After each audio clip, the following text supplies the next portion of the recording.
ते वासुदेवाय। ॐ नमो भगवते वासुदेवाय। शुश्रूषोषद्धधानस्य वासुदेवकथारुचिः स्यान्महत्सेवया विप्राः punyatирта-нишеванат. O twice born sages, by serving those devotees who are completely freed from all vice, great service is done. By such service, one gains affinity for hearing the messages of Vasudeva. Shrunvatam svakatah Krishnah punyashravanakirtanah हृदयन्तस्तो ह्यभद्राणि विदुनोति सुहृत्सताम्. Shri Krishna, the personality of Godhead, who is the Paramatma, super soul in everyone's heart and the benefactor of the truthful devotee, cleanses desire for material enjoyment from the heart of the devotee who has developed the urge to hear his messages, which are in themselves virtuous when properly heard and chanted. Nashtah prayeshvabhadreshu nityam bhagavata sevaya bhagavati uttama shloke bhaktir bhavati naishtiki. By regular attendance in classes on the Bhagavatam and by rendering of service to the pure devotee, all that is troublesome to the heart is almost completely destroyed, and loving service unto the personality of Godhead, who is praised with transcendental songs, is established as an irrevocable fact. Tada rajastamo bhavaha कामलोपादयश्च ये चेत एतैरनाविद्धं सितं सत्त्वे प्रसीदति. As soon as irrevocable loving service is established in the heart, the effects of nature's modes of passion and ignorance, such as lust, desire, and hankering, disappear from the heart. Then the devotee is established in goodness and he becomes completely happy.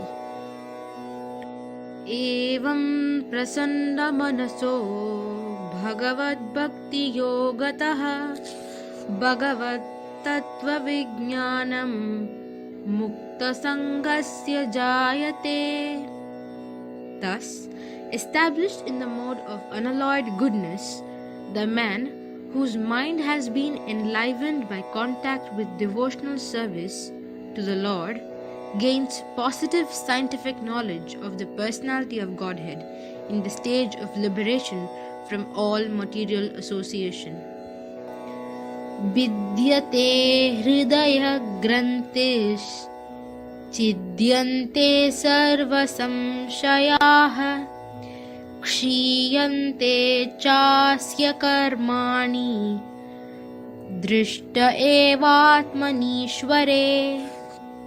Thus, the knot in the heart is pierced and all misgivings are cut to pieces. The chain of fruitive actions is terminated when one sees the self as master. Hare Krishna, Krishna Krishna Hare Hare, Hare Rama, Rama Rama, Hare Hare.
Yasoda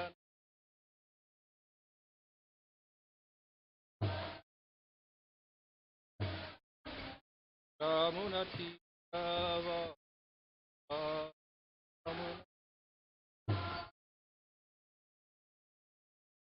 Radhama Ava Kunjabihari Jaya Ra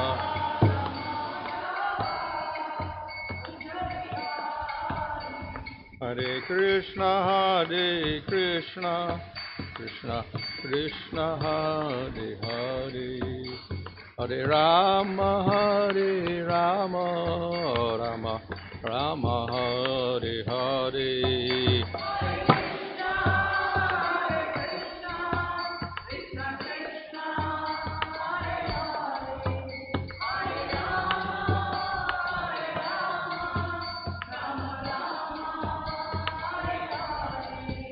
Jaya Prabhupada, Prabhupada, Prabhupada, Jaya Prabhupada, Jaya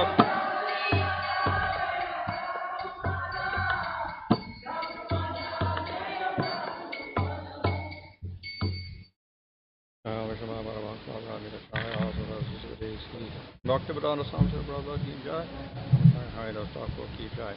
Prayams Gaho Sri Krishna Chaitanya, Prabhu Nityananda, Sri Advaita Gadadhar Josmi Gaur Bhakta Vrinda Ki Jai.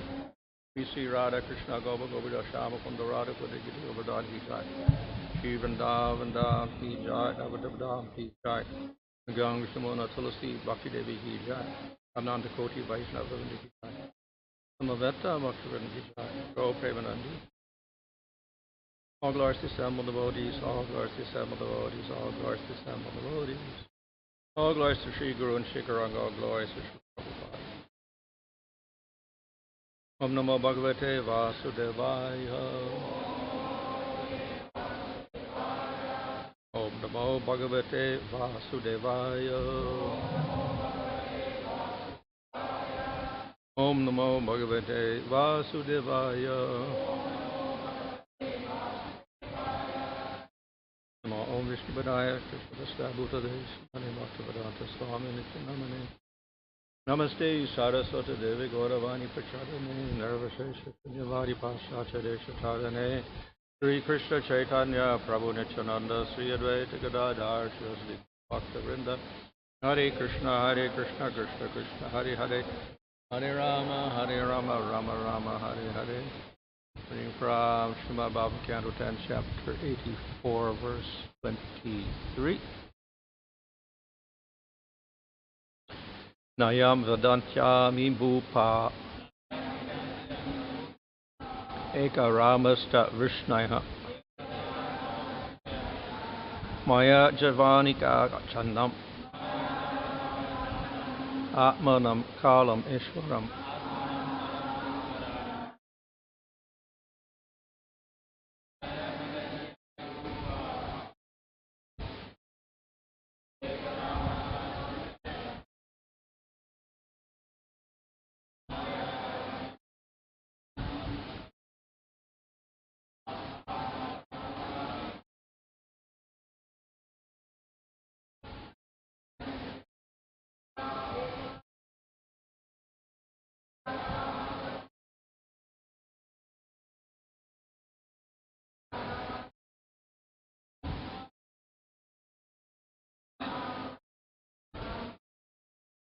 Na Not Yam Whom Vedanti No Ami These Bhupa Kings Eka Together Arama who enjoy Sha and Arishnaya the Vrishnis Maya of the divine power of illusion Javanika by the curtain Channam covered Atmanam the Supreme Soul Kalam time Ishvaram Supreme Controller. Translation: neither these kings nor even the Vrishnis who enjoy your intimate association know you as the soul of existence, the force of time, and the supreme controller. For them, you are covered by the curtain of Maya. Purport. Srila Vishnu Chakravarti explains that Lord Krishna's family, the Vrishnis, were too familiar with him to realize that he is the super soul residing in the heart of every created being. And those kings at Kurukshetra who were devotees of Krishna could not recognize him as time, the annihilator of everything. Devotees and non-devotees are both covered by Maya, but in different ways. For the materialist, Maya is illusion, but for the Vaishnavas, she acts as Yoga Maya, the internal potency who covers their awareness of the Supreme Lord's majesty and engages them in his eternal pleasure pastimes. Translation. Neither these kings nor even the Vrishnis who enjoy your intimate association know you as the soul of all existence, the force of time and supreme controller. For them you are covered by the curtain of Maya. So these sages are pointing out that even the Vrishnis do not always appreciate the power of Krishna. Of course, their position is not the same as the people of Vrindavan, because they do have some awareness, but still the position of Krishna and Dwarka with the Vrishnis is quite different from the position of the devotees with Vishnu in Vaikuntha or with Rama in Ayodhya. So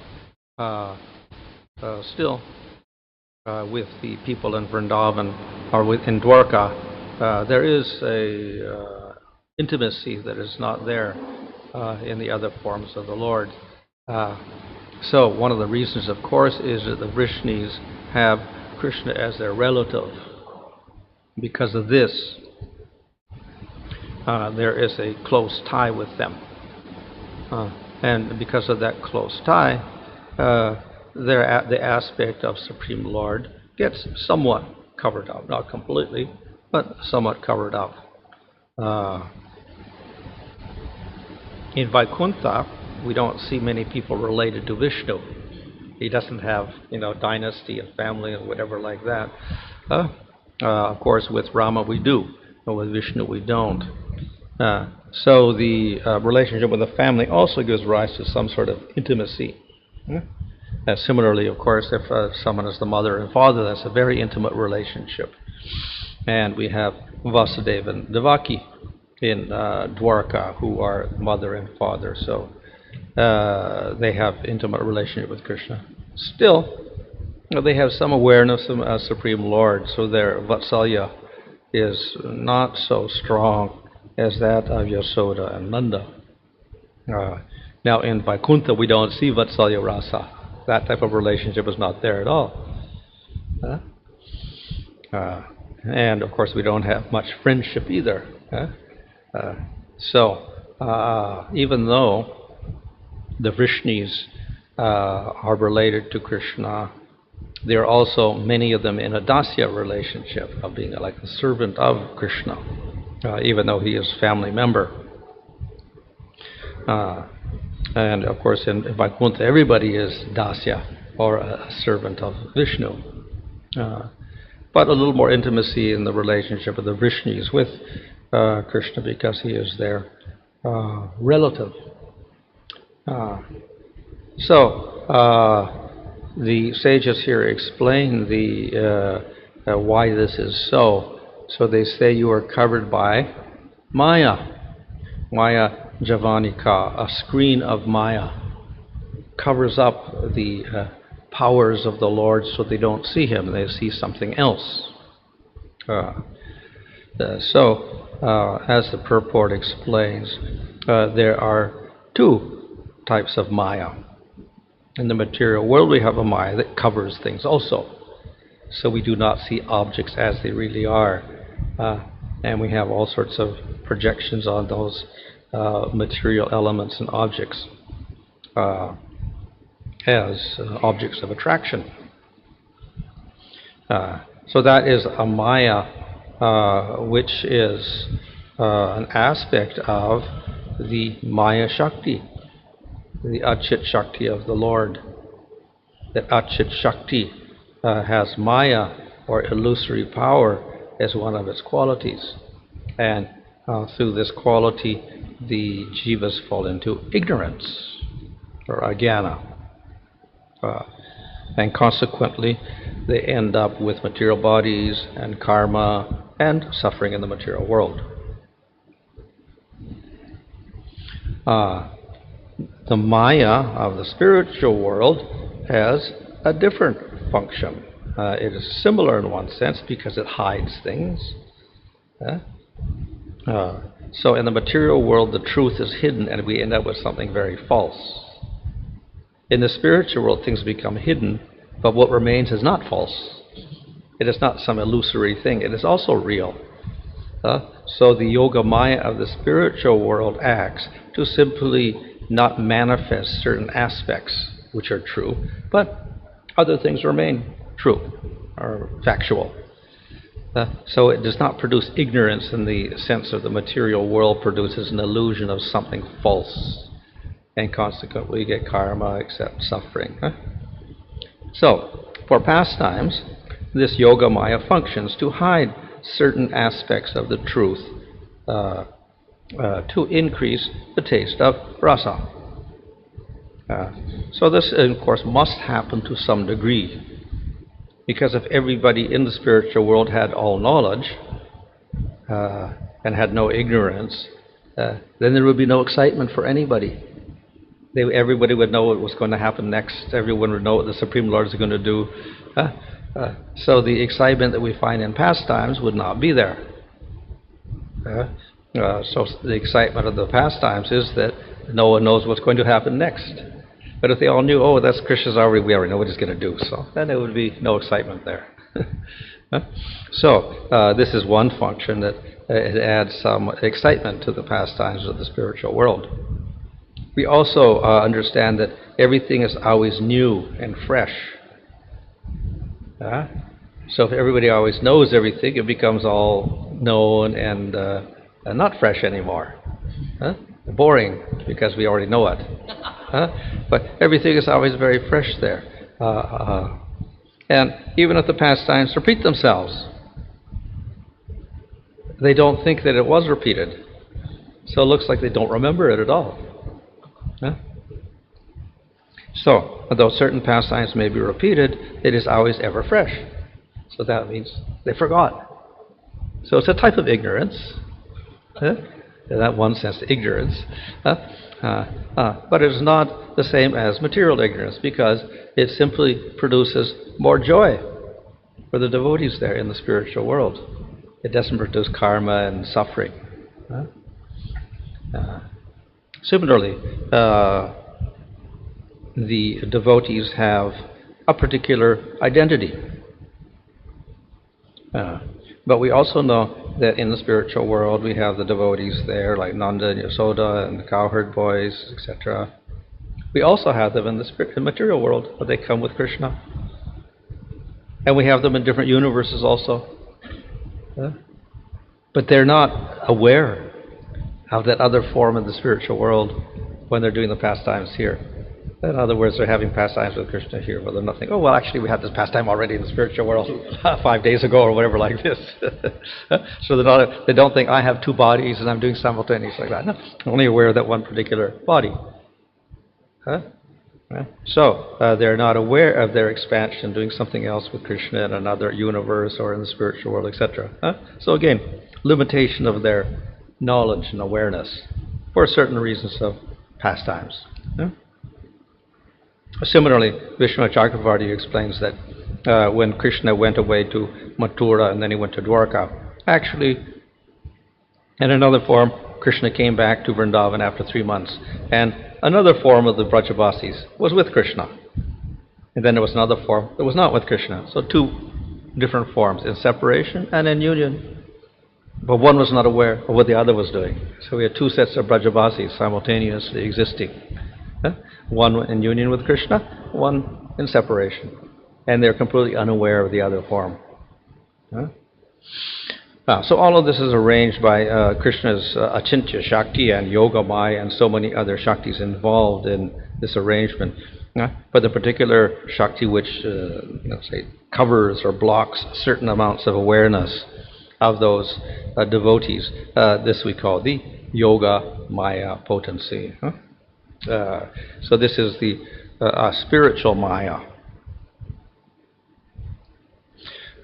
And it is there to increase the bliss in the spiritual world. The other Maya is the Maya of the material world. Now, Maya can mean illusion. We think something is like this, but it actually isn't like this. So that's the Maya of the material world.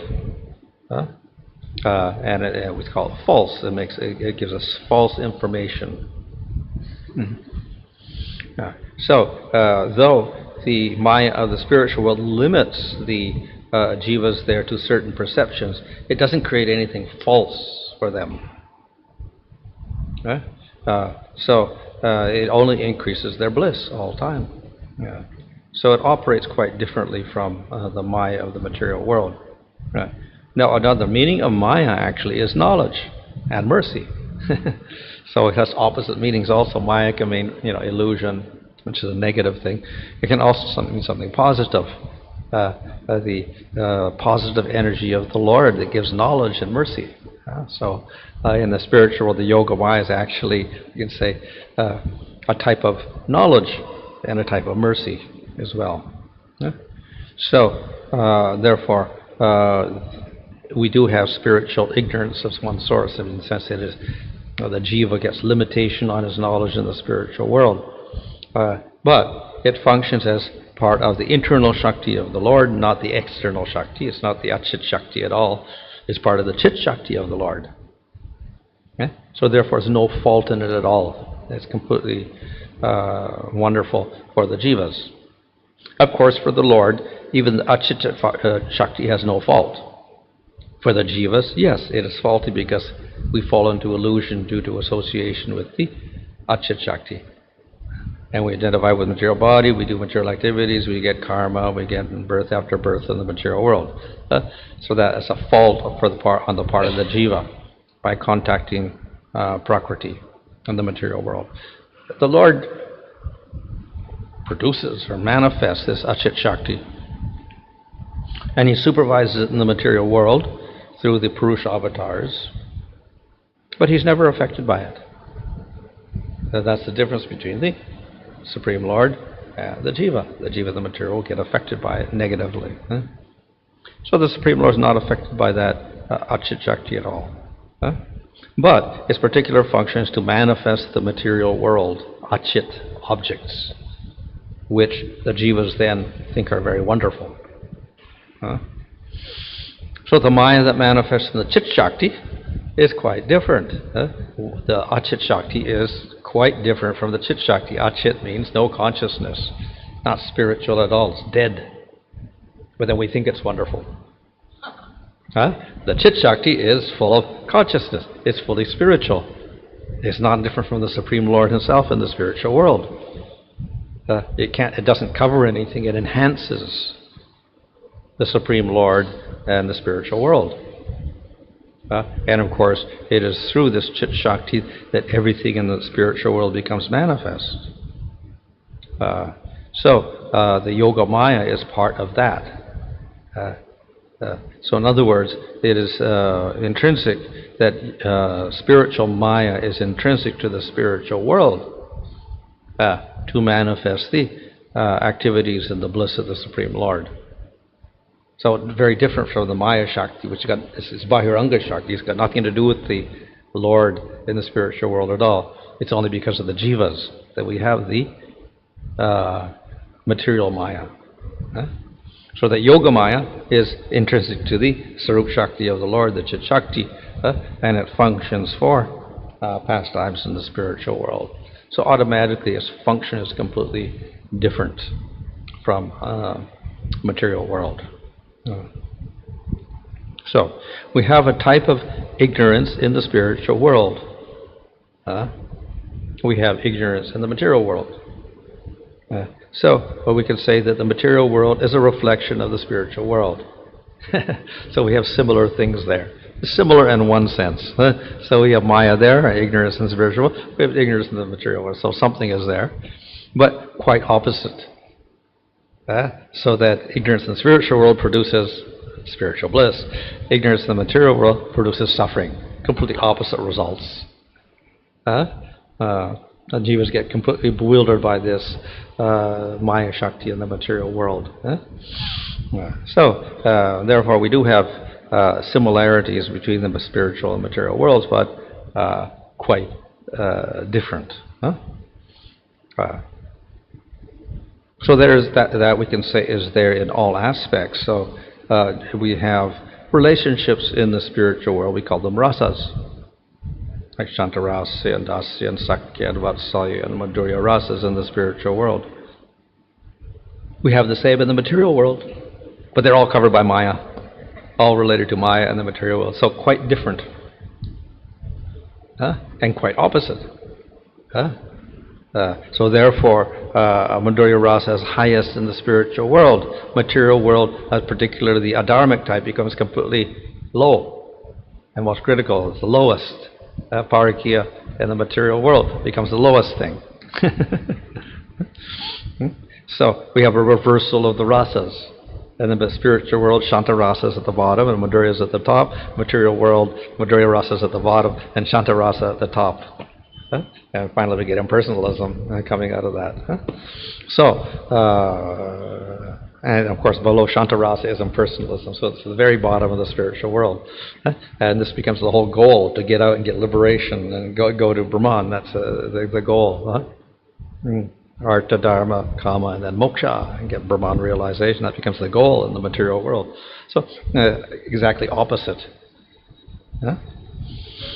So, of course, one reason is that everything in the material world is related to this Achit Shakti. So this distorts everything. So there is similarity because it's all related to the Supreme Lord, and we have jivas, etc. But because we have this Achit Shakti, everything operates in a very different way, opposite way. So we get rasas operating quite differently. So in the material world, the Madhurya rasa creates the most problems and attachments and Maya, illusion, etc. Spiritual world, it gives the highest bliss. So, therefore, difficult for the people in the material world to appreciate the spiritual world and the pastimes of the Supreme Lord, because they will think that the pastimes of the Lord are all like material activities, because like material rasas, and then they'll criticize them as being, why the Lord has to be attached, why the Lord has to do this. So for materialists, it's very difficult to understand the spiritual activities of the Lord. The ultimate extent of the mind of a materialistic person is that finally he can conclude that if there is an ultimate supreme something or Lord, it should not have any of the qualities of the material world. We end up with impersonalism. Because all the qualities we find here are temporary and subject to fault. So therefore, that supreme entity should have no qualities. Therefore, the materialist cannot really appreciate the Supreme Lord and His form, His qualities, and His pastimes. Very difficult for him to do. If it is Krishna, even more difficult. Because Krishna acts more like a human being and more like even not a normal human being, a bad human being. Because he does things contrary to Dharma also. So very difficult for people to understand that. So more incomprehensible. So that is the point here that the sages are making, that difficult to understand Krishna because he acts so much like a human being. In this case, they're simply raising the point that the Vrishnis don't even see him as Supreme Lord. They take him as their relative or whatever like that. So he's just like a normal person in the material world. If it's a normal person, then we'll assume, therefore, must have a material body, must have material qualities, must have a death like a material person. So then why we should worship him at all? So this is how the materialist will take the form of Krishna. If it is the form of Vishnu or some avatar that shows great powers, then they may get some sort of accept that to some degree. Oh, yeah, he does extraordinary things that human beings don't do, and he's to be feared and respected in all cases. They may respect that form of the Lord. So that is why if people do accept a God, then they will attribute these qualities of power and fearfulness to that God. And that's a little bit acceptable to them. But to accept a God who acts like a human being and has very affectionate relationship with the devotees, that becomes more confusing for them to accept. So that's why realization of Krishna is rare. As Krishna says in Bhagavad Gita, only 1,000 people can know me in truth. So, because more difficult to understand that highest aspect of the Supreme Lord as Krishna.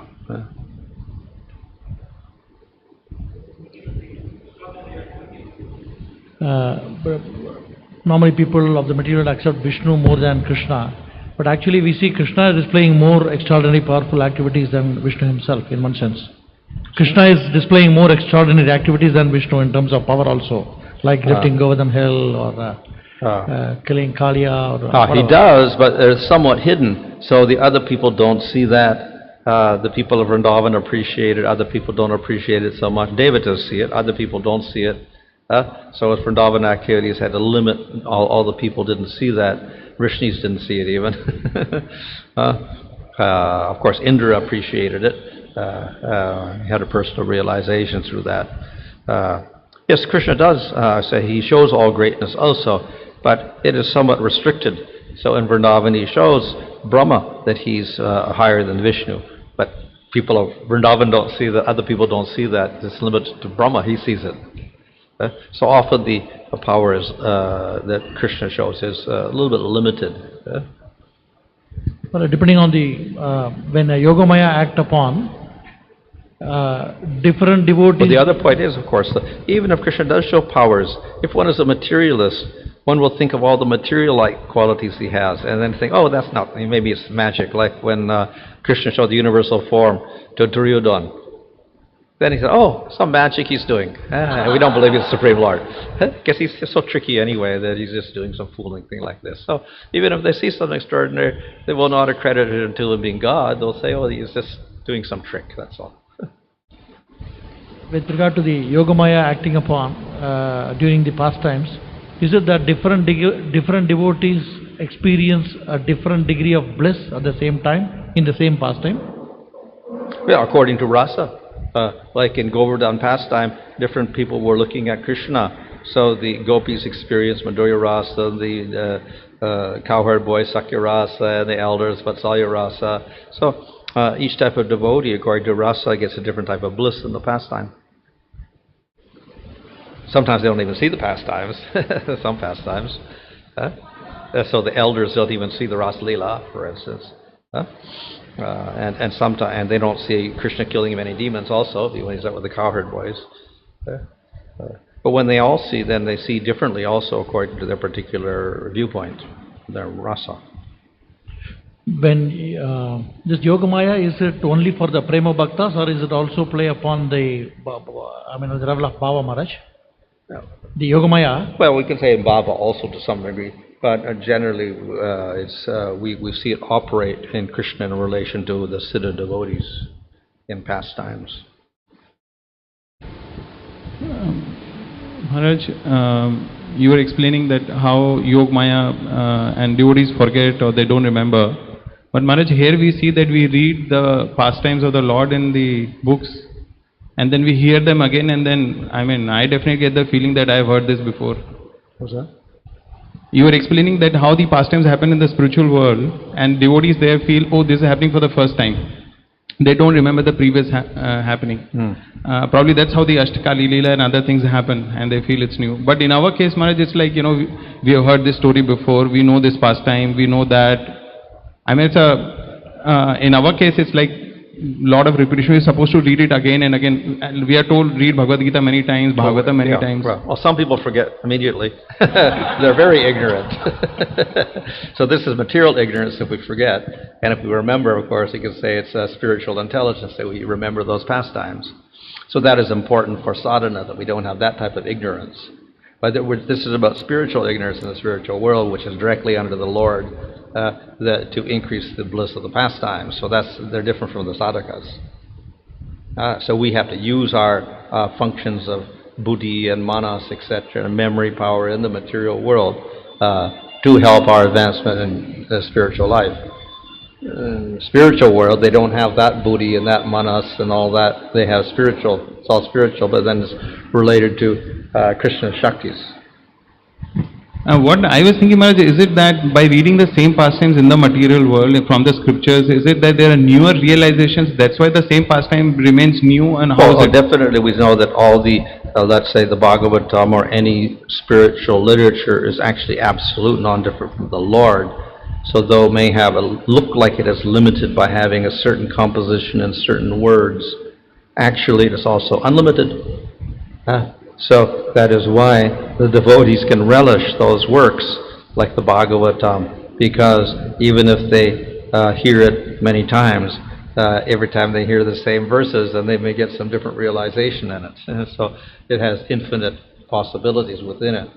Just like the name of the Lord Krishna is just a simple word, but it has the name, the form, the qualities, and the pastimes of Krishna in it also. So, and then that can, it can keep changing. The one word can have various realizations every day if one is in prema, and when through chanting the name Krishna, then you can realize different pastimes. So, the many possibilities when we come to spiritual sound. Maharaj, one more question. When there is Mahamaya in the material world, and there is a description of the Virat Purusha in the second canto, especially the last one, Maharaj, where there is description of three Purushas, Adi, Bhautik, Devik, and Adhyatmik Purushas. So those are the manifestations of Maya, Mahamaya. In the last chapter, 10th chapter, there is this description that how there is Virat Purusha wanted to eat, felt hunger, wanted to eat, so the mouth manifested, and so is that a material energy of the Lord, the Mahamaya manifestation? How is it? I mean, how do we understand? Well, ultimately it describes that these are material elements, sense objects, senses, body, etc., on, we can say, a symbolic level of the whole universe, so the Virat Purusha, and they can't really function on their own unless the Supreme Lord enters as the soul of that body. So therefore material, obviously. And Maharaj, in that context itself, so is the sense Devata residing in the body? Is the sense Devata residing in the body along with the subtle sense? Well, yeah, in or out doesn't really matter, but they help the function of the senses. They help connect the sense object with the sense, so that we can get an experience in the material world. We can say that they expand from the Indra will expand himself, or Sun Devata expands himself into all the jivas to connect their eye with their form, etc. Once you explained regarding this material energy is achit, unconscious. So how this unconscious material energy make everything attractive? Because in the material we see everything is very attractive for our own enjoyment, although it is conscious. How does it make it? Well, this is the function of Maya, that objects appear to be something they are not. That's the Maya Shakti. Maya has within it avidya, ignorance. So we see something, we think it is something else. So, of course, for one person something is very nice, for some person it's not very nice. So it all depends on his own experiences, his own mind, etc., and his previous impressions, etc., which will give him an idea that this is good or this is bad. But nevertheless, the whole thing is illusory in any sense, because all the impressions are there in the mind, due to his experiences based upon a material body and material ahankara, which again is illusory, false. So it's a whole false experience, which gives rise to a false sense of this is very nice or whatever, attractive. It's attractive because it gives pleasure to your senses. So all of this is a function of the senses, sense objects, sense devata, material elements, mind, intelligence, false ego, all that mixed together, and then objects look nice or look bad or whatever in the material world. But actually they're quite different. Like example of like white color. So I see the white, but what about other people? Is it the same color? Can you say that no, they are not seeing the white, they can see the different things? Well, some people have different vision. They'll see something different. Most people commonly, they will see white. That's what they're conditioned to see. But even if you see white, different people will have different conceptions of the white. Maybe people don't like the white color. Other people like the white color.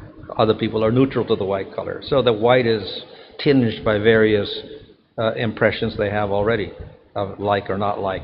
Just like you take an Italy. Some people like Italy, some people don't like Italy. It's the same Italy, but they have different ideas, same shape, whatever, but they see the same Italy, but they like it or dislike it or whatever.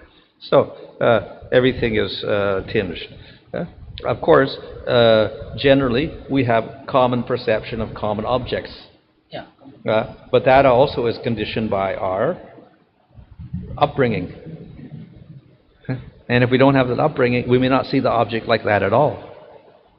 If you take a cell phone to somebody that's never in some country that's never seen a cell phone, they won't know what it is. Then they may try to cook it or do this with it or that, whatever. They don't know what they're going to do with it.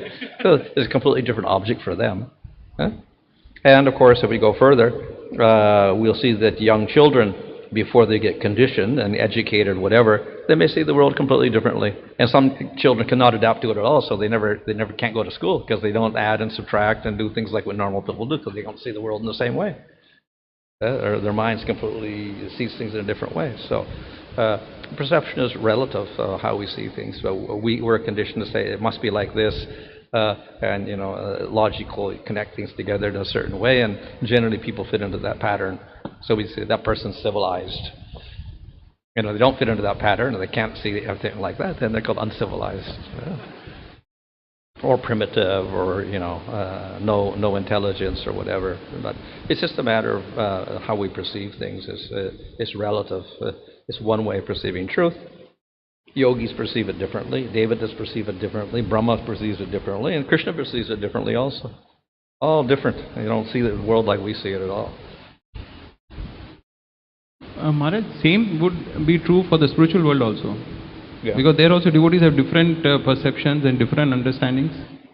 Well, somewhat, but all of this perception in the material world is all to do with material senses, the material mind, material intelligence, false ego. So it's much more false. But even within this false world, we have different levels of perception within the falsity. There, we don't have the filters of mind, intelligence, false ego, material body, all those type of things there, and therefore, and of course the ignorance there. So definitely there's different perceptions because each jiva is separate. So therefore everyone perceives God differently, and therefore they have different rasas with God and they see different forms of God because they have desires to perceive Him differently. But there, it is not false. It is all true. It's all absolute. So all the forms of the Lord are true. They're not false. Here we can say they're all relative. We can't say one is true, one is false. But there, everything is true. That means, Maharaj, whatever we see in the material world with our own perception, it might not be true. It falls according to our impression. Well, it's true in the sense the object will exist. In most cases, sometimes it's a false object and everybody thinks it's true, but it's not. But in most cases, it's a true object. But how we see it, that's another thing. We're not seeing it as it is, which is just a combination of elements and whatever like that. We don't see that. We see how it's shaped with the thing and how it'll function in relation to us as a cup or as a whatever. That's how we're looking at it. But actually, it's not. It's quite different from that. It's actual the truth of the object is quite different.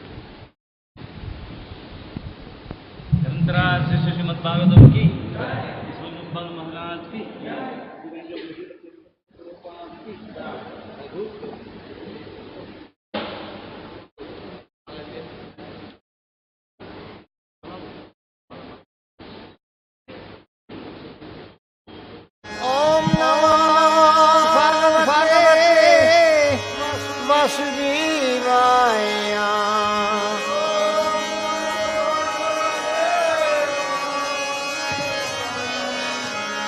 Om Namah Bhagavate Vasudevaya.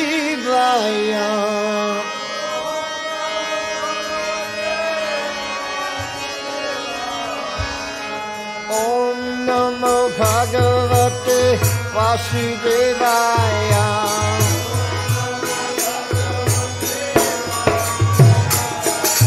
Om Namo Bhagavate Vasudevaya.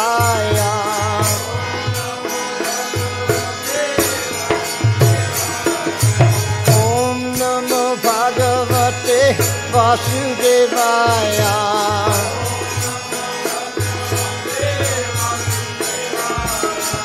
Om Namo Bhagavate Vasudevaya.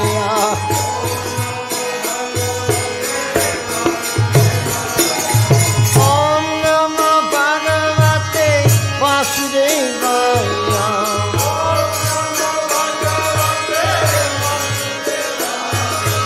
Om Namo Bhagavate Vasudevaya.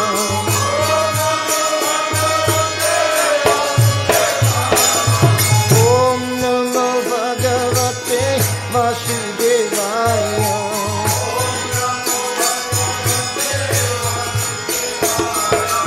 Om Namo Bhagavate Vasudevaya.